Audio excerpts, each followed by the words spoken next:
اس پہ بھی بات کروں گا. یہ سب سے زیادہ امپورٹنٹ ایشو ہے اس وقت کراچی کا، بلکہ میرے نظر میں تو پورے سندھ کا ایشو ہے. جو کل تماشا ٹی وی پہ دیکھا گیا رات کو 2-3-4 گھنٹے چلتا رہا، جو ہمارے پارٹی کے پریزیڈنٹ پرویز الہی صاحب کے گھر پہ جس طرح وحشیانہ طریقے سے، باربیرک طریقے سے جس طرح اٹیک کیا، جس طرح ان کو اے پی سی سے ان کے گھر کے گیٹ توڑے گئے، جس طرح ان کے گھر کی خواتین کے ساتھ بدتمیزی کی گئی، حراست میں لیا گیا. 2-3 چیزیں میں اس میں پہلے کلیئرٹی سے بات کرنا چاہتا ہوں. نمبر 1 کہ یہ کیئر ٹیکر حکومت ہے، اور کیئر ٹیکر حکومت کو غیر سیاسی ہونا ہوتا ہے. لیکن یہ جو پنجاب میں کیئر ٹیکر حکومت ہے، یہ ساری حدیں پار کر چکی ہے، اور انہوں نے بالکل بھی غیر سیاسی نہیں ہے، بلکہ پوری سیاست کر رہے ہیں. دوسرا، اسی گھر میں اسی گیٹ کو جو اے پی سی سے توڑا گیا چودھری شجاعت صاحب بھی استعمال کرتے ہیں، اور چودھری شجاعت صاحب کے جو بیٹے ہیں وہ اس وقت ایک وفاقی وزیر ہیں، فیڈرل منسٹر ہیں، فیڈرل کیبنٹ کا حصہ ہیں. تو میں یہ پوچھنا چاہتا ہوں کہ خاندانی ڈس ایگریمنٹ یا سیاسی مخالفت اتنی بڑھ گئی ہے کہ آپ اپنے ہی گھر پہ اٹیک کروا دیں، اور اس طرح کا اٹیک نہ کسی وزیر اعظم کا کوئی بیان آیا اس کے اوپر مذمت آئی، نہ کسی اور کی فیڈرل گورنمنٹ میں ان کے ساتھ جو ان کے کولیگ منسٹرز ہیں، جو ان کے ساتھ ان کے منسٹرز ہیں، نہ ان کی کوئی مذمت آئی. سب خاموش ہیں، جیسے کہ سب ٹھیک ہو رہا ہے، کوئی پرابلم ہی نہیں ہے. اس سے پہلے خان صاحب کے گھر پہ بھی اٹیک ہوا تھا زمان پاک پہ، اور اس دن ہوا تھا جس دن سب کو پتا تھا کہ عمران خان صاحب راستے میں ہیں اور اسلام آباد ہائی کورٹ کی طرف، اسلام آباد جوڈیشل کمپلیکس کی طرف اپنی پیشی پہ جا رہے ہیں. اس دن ہوا تھا جب گھر پہ موجود نہیں تھے. اسی طرح کرین لا کے گیٹ توڑ دیا گیا اور اندر جو توڑ پھوڑ انہوں نے کی. تو اگر یہ سمجھتے ہیں کہ اس طرح کی حرکتیں کرنے سے پاکستان کی معیشت کا حال ٹھیک ہو جائے گا، اس سے زیادہ احمقانہ حرکت تو میں نے کبھی دیکھی نہیں. یہ ہم کسی جمہوری ملک میں رہ رہے ہیں یا صدام حسین کے کسی ملک میں رہ رہے ہیں جہاں وہاں پہ ایسی حرکتیں ہوتی تھیں؟ یہ تو بالکل ہی حدیں پار کر گئے ہیں. اس کی کوئی تاریخ میں ایسا کوئی پریسیڈنٹ میں نے نہیں دیکھا کم از کم پاکستان میں. جو سب سے بدترین ڈکٹیٹرشپ تھی پاکستان میں، اس میں بھی کبھی ایسے نہیں کیا گیا جیسے کہ یہ حکومت کر رہی ہے. دوسری میں بات کرنا چاہوں گا علی امین گنڈا پور صاحب کے بارے میں، کیونکہ میں پچھلے 4-5 دن سے، جب ہم ایرس ختم ہوئی تو عید کا دن تھا، اس کے اگلے دن 2 دن بعد میں چلا گیا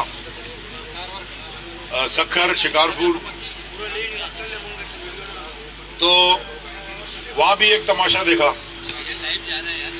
شکارپور میں علی امین کا جو عید کا پہلا دن تھا، یار کیا کر رہے ہو یار؟ عید کا جو پہلا دن تھا، اس عید کے جو پہلا ورکنگ ڈے تھا، اس دن ان کی بیل ہوئی، یعنی کہ ہم کورٹ میں گئے شکارپور بینچ پہ، اور بڑی لمبی آرگیومنٹس کے بعد، جو کہ ایک ریٹائرڈ جج، جو ہماری اسلام آباد ہائی کورٹ کے ایک ریٹائرڈ جج جسٹس نور الحق قریشی نے لیڈ کیا، مجسٹریٹ نے وہ کیس ڈسچارج کر دیا. یعنی کہ انہوں نے کہا یہ ایف آئی آر ہی ڈسچارج ہو گئی، یہ کیس کوئی نہیں ہے. جب یہ ہو رہا تھا پتہ چلا جناب ان کی مٹھی میں ایف آئی آر کوئی کٹی ہوئی ہے، اور اس کو پھر واپس انہوں نے کہا جی آپ مچل کے جمع کرا دیں اور آپ لے جائیں 2 لاکھ روپے کے. وہاں گئے تو پتہ چلا جی مٹھی میں ایف آئی آر کٹی ہے. بالکل وہی ایف آئی آر جیسے یہ نہیں چھپا ہوا ویسے ہی وہ چھپ گیا تھا, خالی نام فرق تھا. نام جو تھا مدعی کا وہ فرق تھا, باقی ایف آئی آر وہی تھی. وہ ایف آئی آر کو لے کے ان کو اریسٹ کر لیا گیا, رکھا گیا. اگلے دن ہم شکار سکھر بینچ گئے. سیشن کورٹ نے اس ایف آئی آر پہ علی امین گنڈا پور جو کہ ایم این اے ہیں اور ایکس فیڈرل منسٹر ہیں ان کو ٹرانزٹ بیل دے دی. یعنی کہ ہم گئے لے کے شکارپور کورٹ کا آرڈر کہ جی یہ تو آپ کی ڈسمس ہو گئی ہے, آپ ان کو اس پہ ریلیز کریں. اور جو دوسری ایف آئی آر تھی اس پہ یہ ٹرانزٹ بیل ہے. آج بھی اس وقت بھی علی امین گنڈا پور سکھر کی جیل میں ہیں, انلیگل ڈیٹینشن پہ ہیں. کوئی اختیار نہیں ہے کسی سندھ حکومت کو ان کو رکھنے کا. آج ہم نے پھر ایک 491 کے تحت دوبارہ کورٹ میں جا کے پٹیشن ان کے بھائی نے جمع کرائی. جج صاحب نے ریڈ کیا تھانے پہ, جیل پہ ریڈ کمشنر بھیجا. پتا چلا جی انہوں نے کہا جی آپ یہ کیسے رکھا ہوا انلیگل ڈیٹینشن میں. تو آج انہوں نے ایک نئی کہانی پیش کر دی. انہوں نے کہا جی لاہور میں کوئی ایف آئی آر ہے, جو کہ یہ وہ ایف آئی آر کوئی نہیں ہے جو آئی جی پنجاب کی لسٹ آئی تھی ایف آئی آروں میں, جس میں سالوں میں وہ پیش ہو گئی اور بیل ہو رہی ہیں, اس میں مینشن ہی نہیں تھی. تو اب کیونکہ کل بھی چھٹی ہے اور پرسوں بھی چھٹی ہے, وہ 2 تاریخ تک پھر سکھر جیل میں ہی ہے.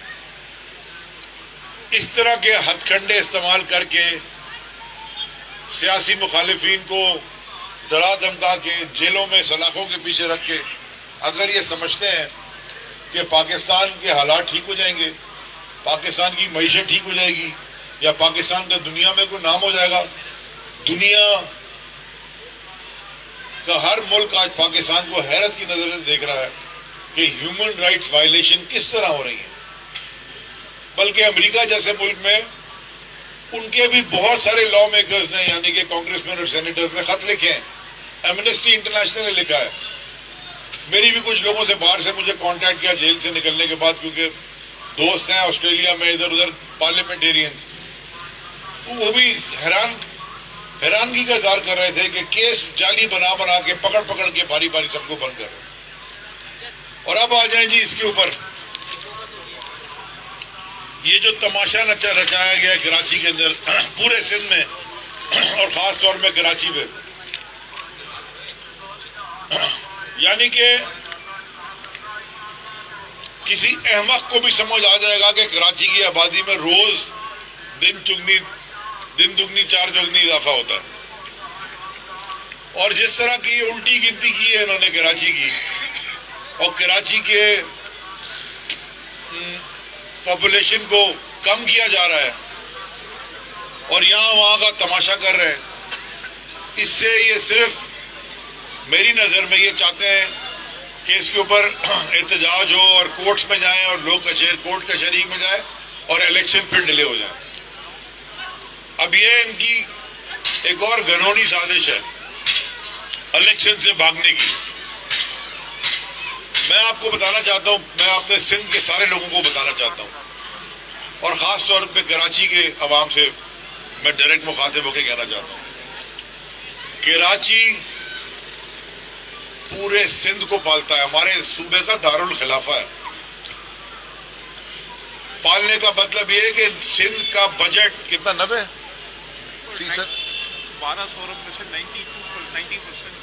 90% 1200 ارب روپے کا جو سندھ کا بجٹ ہے 90% کراچی سے جمع ہوتا ہے.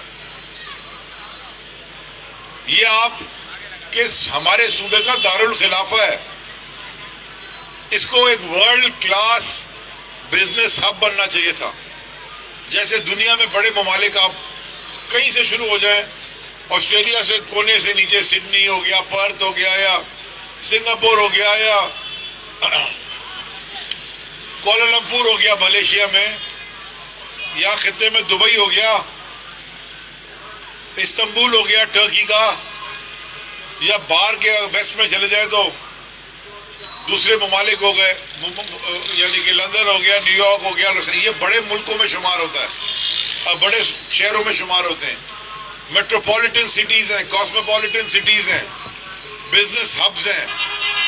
وہاں کی اسٹیٹ کی گورنمنٹ یا وہاں کی لوکل گورنمنٹ اپنی سٹی کے لیے، اپنے شہر کے لیے لڑتی ہیں اور سہولیات فراہم کرتی ہیں تاکہ پوری دنیا سے لوگ آ کے وہاں پہ اپنے کاروبار کو اسٹیبلش کریں، تاکہ وہاں پہ امپلائمنٹ بڑھے، اکانومی کا، معیشت کا پہیہ چلے، لوگوں کو امپلائمنٹ ملے. اٹریکٹ کرتے ہیں یہ بڑے شہروں میں بزنسز کو، لوکل بھی اور انٹرنیشنل بھی.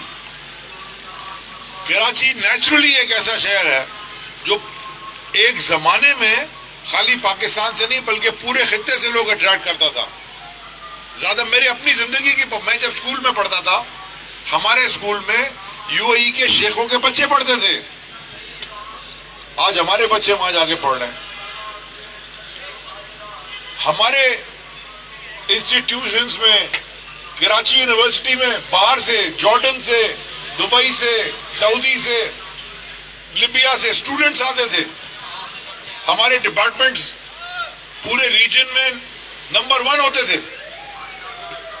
آج یہاں پہ تعلیم بھی تباہ، آج یہاں پہ ہیلتھ بھی تباہ، انفراسٹرکچر بھی تباہ، لا اینڈ آرڈر بھی تباہ، لوکل گورننس بھی تباہ. کوئی ایسی چیز نہیں ہے اس وقت جو صوبہ سندھ میں ٹھیک ہو رہی ہو.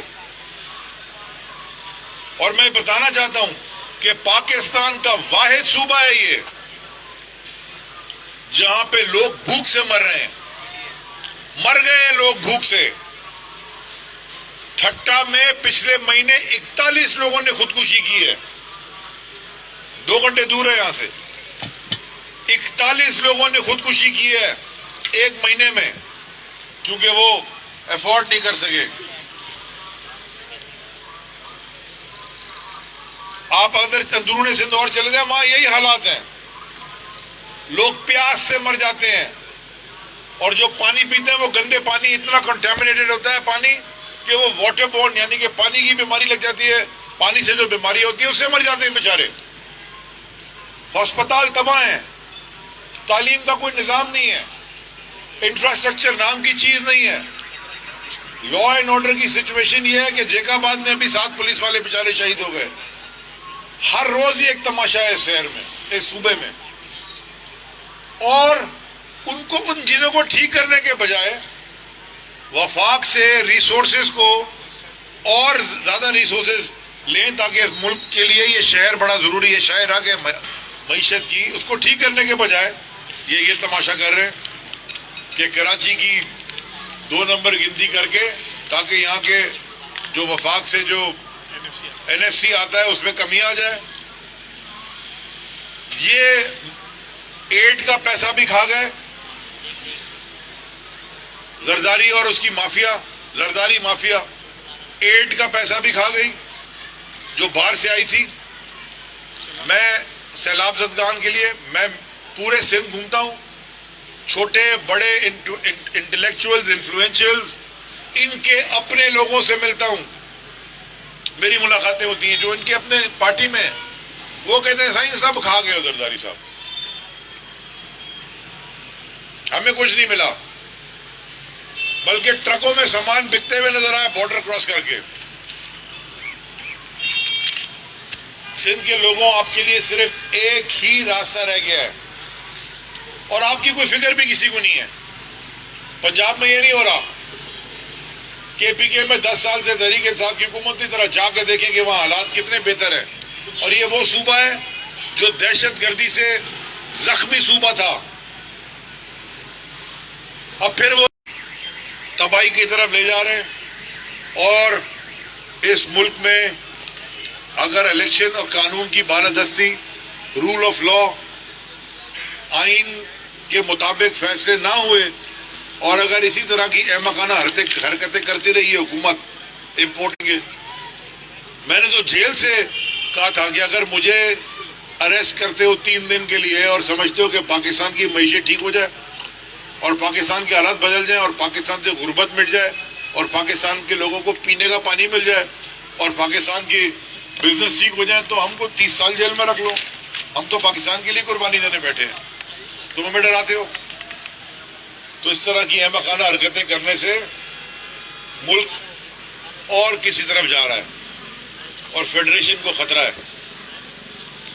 پنجاب میں اور کے پی کے میں جو آپ ان کے رائٹ کو, یعنی کہ وہاں کے لوگوں کے رائٹ کو آپ الیکٹ کرنے کے اپنے ریپرزنٹیشن سے آپ محروم رکھے ہو, یہ بڑا خطرناک عمل ہے.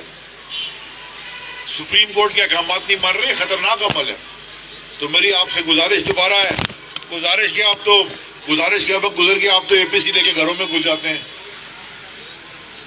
اس طرح ملک کو نہ لے کے جائے, ہوش کے ناخن لیں. انا پہ, غرور پہ اور ڈرپوک بن کے فیصلے نہ کریں. میدان میں ہے, الیکشن کی بات کریں. جی مہربانی. یہ جو مردم شماری ہے, یہ مردم شماری ہے, یہ جو